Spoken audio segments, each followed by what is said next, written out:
বারবার কাউকে বিদেশি বলতে বলতে আপনারও মনে হবে সে আমার আপন নয়। এবার আমাকে আপনি বলুন, শাহজালাল রহমতুল্লাহ আলাইহিকে শাহজালালকে কখনো আপনি বিদেশি মনে করেছেন?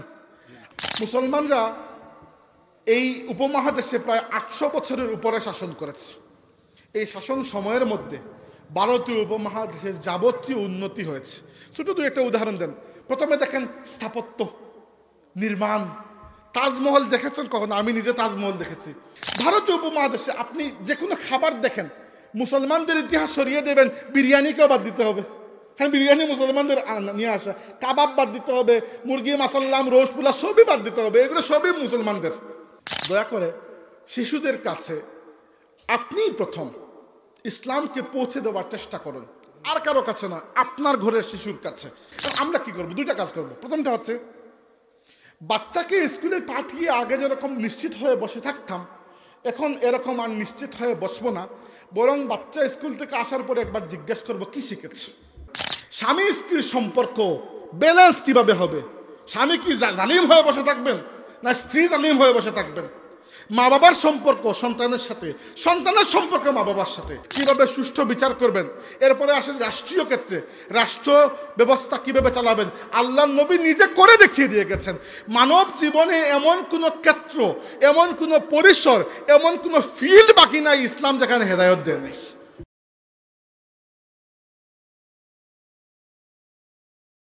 এবং বারবার বিদেশি বিদেশি বলা হয়েছে। বারবার কাউকে বিদেশি বলতে বলতে আপনারও মনে হবে সে আমার আপন নয়। এবার আমাকে আপনি বলুন, শাহজালাল রহমতুল্লাহ আলাইহিকে শাহজালালকে কখনো আপনি বিদেশি মনে করেছেন? আমরা শাহজালালকে বিদেশি মনে করি, নাকি আমাদের আপন মনে করি? আপন মনে করি। খাজা মঈনুদ্দিন চিশতিকে আপনার কাছে বিদেশি? অবশ্যই বিদেশি নয়। এইভাবে আপনি যখন পড়েন যে বাংলা অঞ্চলে প্রথমে যে মুসলিম শাসক এসেছিলেন তিনি হচ্ছেন ইখতিয়ারউদ্দিন মোহাম্মদ ইবনে বখতিয়ার খলজি, আপনার মনে হয় আল্লাহ আমার পাশের বাড়ির ভাই, কারণ এরা আমাদের কাছে আপন। ইসলাম সবাইকে আপন করে দেয়।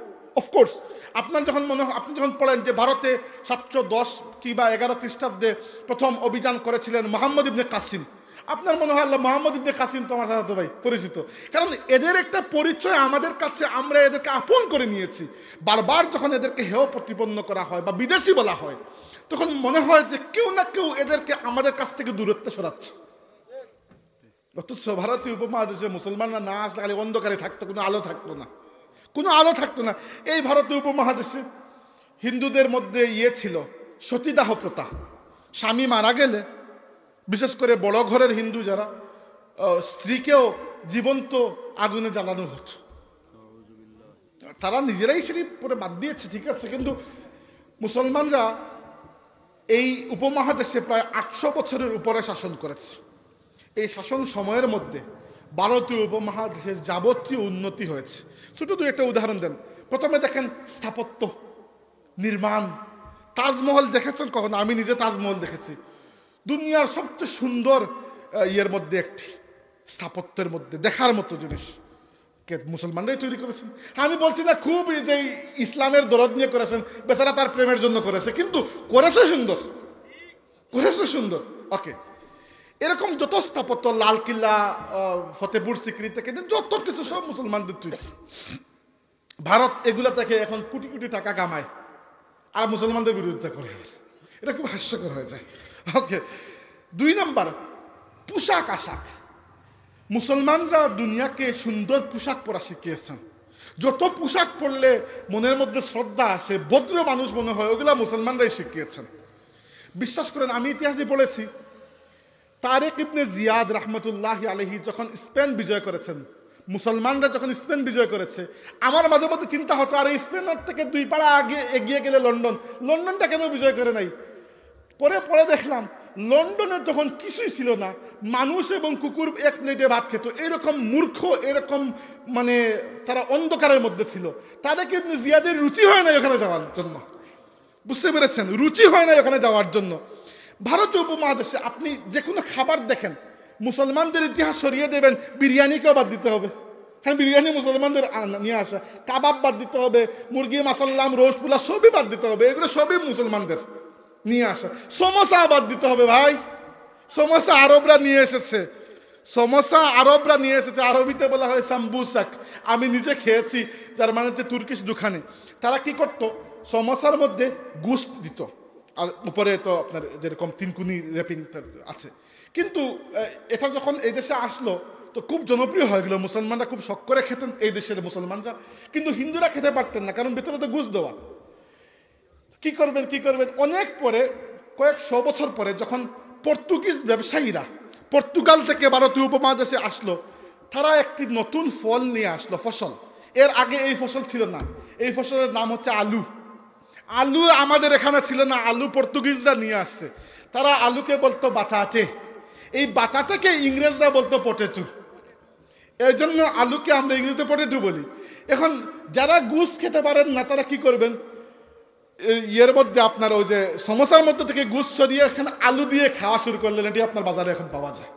এটা হচ্ছে সমোসার আত্মজীবনী। তো আপনি সমোসাকে বাঁধতে হবে। আমি মজা করে বললাম, কিন্তু ঘটনা সত্য, আমি পড়ে বলছি এটা।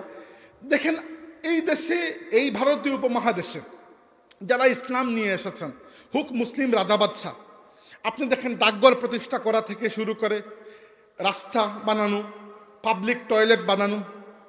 আমি দুঃখিত, আমি কোনো মানুষের ধর্মের উপর আঘাত করতে চাই না, বা কোনো দেশের মানুষের কালচারের উপর।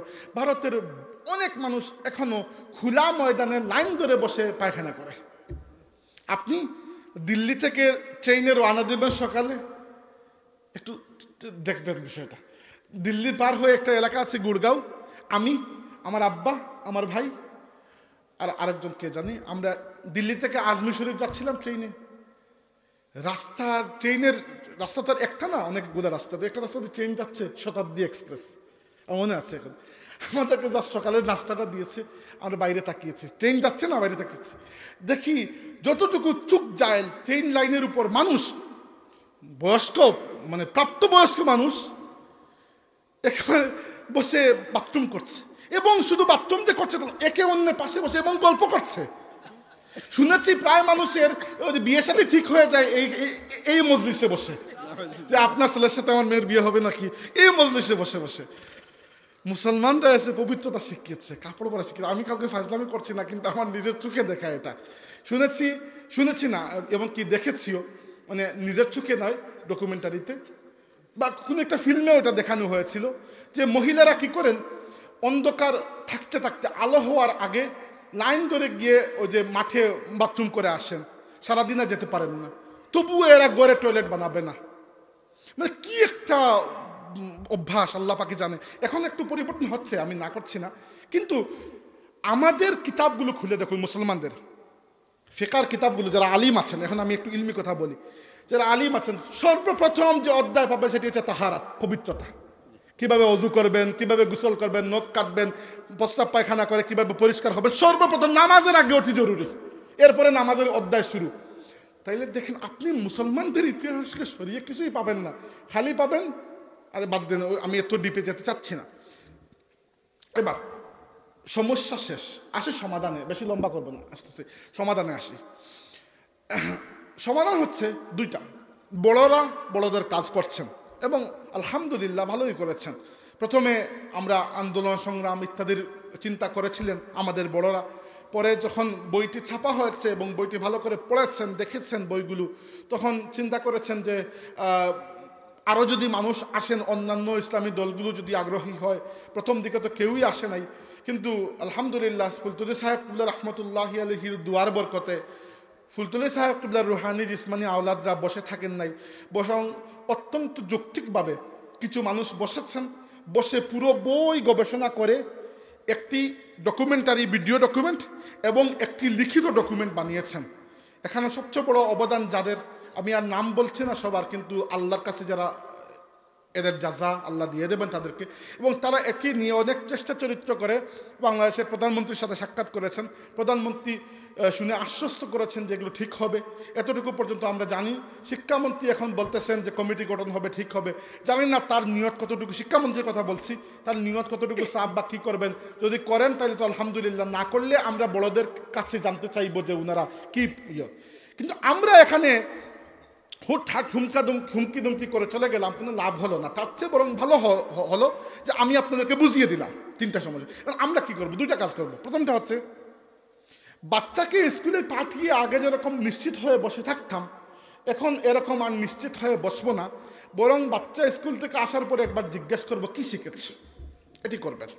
এবং এর জন্য যদি অন্যের সাহায্য নিতে হয়, আপনি যদি না বুঝেন সাহায্য নিতে হয় নিবেন, কিন্তু একেবারে বইয়ের হাতে আপনার বাচ্চাকে ছাড়বেন না, বরং মনে রাখবেন যে এই বাচ্চার জিম্মাদারি বইয়ের হাতে নয়, আপনার হাতে। আল্লাহ আপনাকে জিম্মাদার বানিয়েছেন। শিক্ষক জিম্মাদার ঠিক আছে, শিক্ষক তার কাজে ফাঁকি দিলে তিনি আল্লাহর কাছে জবাবদিহি হবেন। বাচ্চা তো আপনার, বাচ্চার জিন্দেগি নষ্ট হচ্ছে আপনার বাচ্চার, অতএব জিজ্ঞেস করবেন যে কি শিখে আসলে। যদি নাস্তিক্যবাদী কিছু, আল্লাহ এবং রাসূল বিরোধী কিছু, ইসলাম বিরোধী কিছু, মানবতা বিরোধী কিছু, হায়া শরম বিরোধী কিছু শিখে আসে, তাহলে যেন আপনার এতটুকু ইলিম থাকে যে আপনি তাকে বিসমিল্লাতেই ঠিক করে দিতে পারেন। কিন্তু যদি কারণ গুড়াতেই যদি গলদ নিয়ে সে শুরু করে, তাহলে তার পুরো জীবন সে একটা ভুল চিন্তা নিয়ে বড় হবে। আর 2 নম্বর বিষয়টি হচ্ছে দয়া করে শিশুদের কাছে আপনি প্রথম ইসলামকে পৌঁছে দেওয়ার চেষ্টা করুন, আর কারো কাছে না, আপনার ঘরের শিশুর কাছে। আমি কয়েকটা পদ্ধতি বলছি। যারা শিক্ষিত মা বাবা, ইভেন যাদের কাছে আমার কথাগুলো এখন পৌঁছাচ্ছে, পরে ক্যামেরার মাধ্যমে পৌঁছাবে, আমি সবাইকে বলছি, যারা শিক্ষিত মা বাবা, এখন সবাই শিক্ষিত, তো আপনি সারা দুনিয়ার ইলিম অর্জন করেছেন, এতটুকু ইলিম অর্জন করতে পারেন নাই যে আপনি আপনার রবকে চিনেন, আপনার নবীকে চিনেন? যদি না পারেন তাহলে আপনার উপর লজ্জা হওয়া উচিত আপনার। আর যদি আপনার এই ইলিমটা থেকে থাকে, তাহলে শুধু শিক্ষকের উপর ভরসা না করে আপনার সন্তানকে আপনি একটু টাইম দেন এবং আপনি তাকে আল্লাহ এবং রাসূলের সাথে পরিচয় করিয়ে দেন। এতটুকু ইলিম অর্জন করবেন যেন আপনি সেই ইলিম অনুযায়ী এমন আমল করতে পারেন যে আমল আপনাকে কবরের 3টি প্রশ্ন এবং হাসরের ময়দানের 5টি প্রশ্নের জবাব দিতে সহযোগিতা করে। কথা একটু লম্বা হয়ে গেল, আবার বলছি, জরুরি। আমরা জানি হাদিসে এসেছে কবরে আমাদেরকে 3টি প্রশ্ন করা হবে। মান রব্বুকা, মা দীনুকা ও মা নবিয়ুকা। কোনো হাদিসে এসেছে ও মা যা তাকুলু বিহাজার রাজুল আল্লাযী বুইসা ফীকুম। অর্থাৎ নবীর ব্যাপারে জিজ্ঞেস করা হবে সোজা হিসাব। আপনার কি মনে হয় আরবি জানলেই জবাব দেওয়া যাবে? বা ওইগুলোর সাথে আরবির কোনো সম্পর্ক আছে? কোনো সম্পর্ক নেই। নবী আরবি ভাষায় বলেছেন বলে হাদিসে আরবি ভাষায় লেখা আছে। যে বুবা সেও জবাব দিবে, এই জন্য আরবির কোনো ফাংশন এখানে নাই। আরবি জানলেও আপনি জবাব দিতে পারবেন না, কারণ মৃত্যু এত কঠিন। ও যা সাকরাতুল মাউতি বিল হক, মৃত্যু এসে যখন থাপ্পড় দেবে, যা জানতেন সবই ভুলে যাবেন। ওইখানে জানলে লাভ হবে না, মানলে লাভ হবে। যদি জীবনটা এরকম কাটিয়ে যেতে পারেন, তাহলে সেই সময় আপনার ইমান এবং আমল আপনার পক্ষ থেকে এই জবাবটা দেবে। আপনি মুখস্থ করে গিয়ে জবাব দেওয়ার কিছু নেই। মনে রাখবেন, মান রব্বুকা, তোমার রবকে। সারা জীবন আপনি আল্লাহ রাব্বুল আলামিনকে সিরিয়াসলি নেন নাই। আল্লাহ ডাকছেন আপনাকে নামাজের দিকে, আপনি আসেন নাই।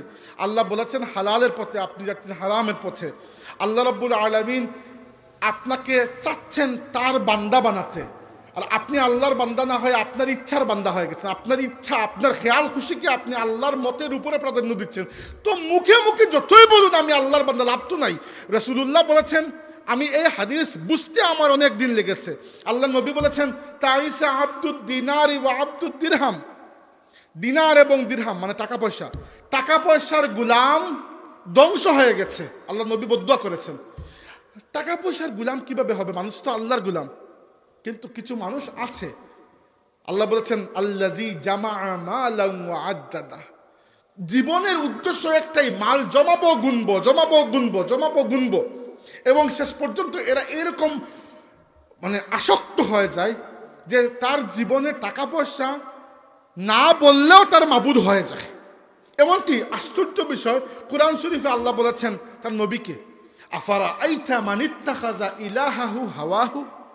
হে নবী, আপনি কি দেখেছেন সেই ব্যক্তিকে যে আল্লাহকে বাদ দিয়ে তার নিজের ইচ্ছাকে, নিজের খেয়ালকে তার মাবুদ বানিয়ে নিয়েছে?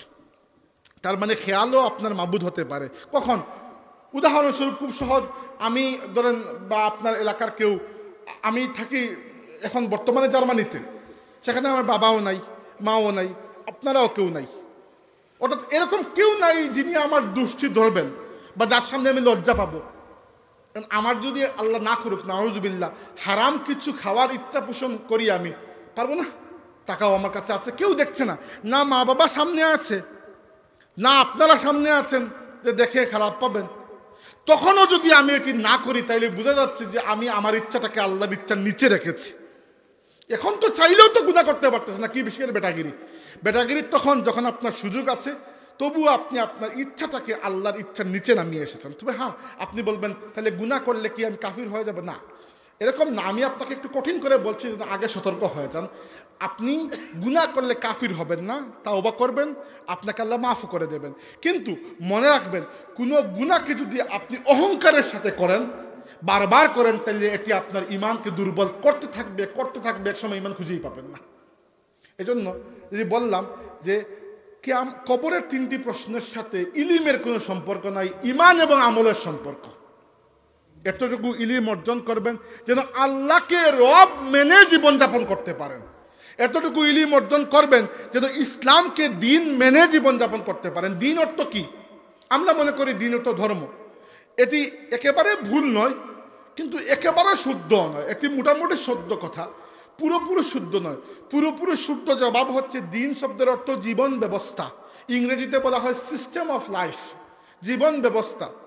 প্রত্যেক মানুষের জীবনে অনেক ধরনের কাজ রয়েছে, সেগুলো 2 ভাগে বিভক্ত। একটা হচ্ছে প্রাইভেট, একটা পাবলিক। কিছু কাজ আছে যেগুলো আমি নিজে করি, কেউ জানে না আল্লাহ ব্যতীত। সেগুলো যদি আমি যাই করি, আপনার উপরে আর কিছু যায় আসে না। কিছু আছে পাবলিক। আমি এখন পাবলিকের সামনে এসেছি, এজন্য কাপড় চোপড় পরে এরকম এসেছি। যদি এর নিচে যে টি শার্ট আছে সেটি পরে চলে আসতাম, খুবই খারাপ লাগতো, মজলিসের সৌন্দর্য নষ্ট হয়ে যেত। যদিও টি শার্ট পরা কোনো হারাম নয়, তবুও নষ্ট হয়ে যেত। তাই আমাকে পাবলিকের বিষয়টাও খেয়াল রাখতে হচ্ছে। ইসলাম দুনিয়ার মধ্যে একমাত্র জীবন ব্যবস্থা যে আমার জীবনের প্রত্যেকটি ক্ষেত্রে হেদায়ত দান করেছে। দুনিয়ার কোনো ধর্ম এরকম করে নাই। প্রত্যেকটি ধর্মে 3টি উপাদান আছে, 3টি জিনিস। একটা হচ্ছে প্রত্যেক ধর্মের কিছু আকীদা আছে, বিশ্বাস। কেউ এক আল্লাহতে মানে, কেউ বেশি খুদায় মানে, কেউ মূর্তিতে মানে, কেউ মানে না, নানান আকীদা। কেউ আখিরাতে মানে, কেউ আখিরাতে মানে না। এগুলাকে বলা হয় আকীদা, মানে বিশ্বাস। 2 নম্বর, প্রত্যেক ধর্মের কিছু ইবাদত আছে।